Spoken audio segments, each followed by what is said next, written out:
અંકલેશ્વર પાસે નદીમાં નહાવા ગયેલી યુવતી નર્મદા નદીમાં ડૂબી, બચાવ કામગીરી ચાલુ।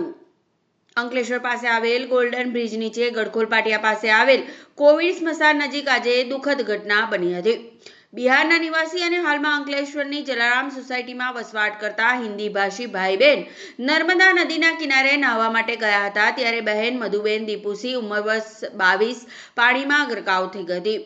ભાઈએ ખૂબ જ પ્રયાસ કર્યો પણ પોતાની આંખો સામે પોતાની બહેનને ડૂબતી અટકાવી શક્યા નહીં। ભાઈએ તરત નજીકના નર્મદા મૈયા બ્રિજ પાસે આવેલ પોલીસ ચોકી પર દોડી જઈને હકીકત જણાવી।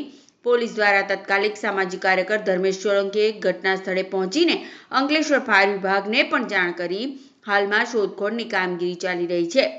મૃતક મધુબેનનું લગ્ન માત્ર 2 વર્ષ પહેલા બિહાર ખાતે થયેલું હતું। તેઓએ સંતાન નથી। મધુબેન ગઈકાલે જ ઓરંજ હોસ્પિટલમાં કમળાની સારવારમાંથી રજા મેળવી હતી। આજે તેનો ભાઈ બિહારથી મળવા માટે આવ્યો હતો અને બંને નદી કિનારે નહાવા માટે ગયા હતા, ત્યારે આ દુર્ઘટના ઘટી હતી। મધુબેનના પતિ દહેજ વિસ્તારમાં આવેલી ખાનગી કંપનીમાં નોકરી કરે છે।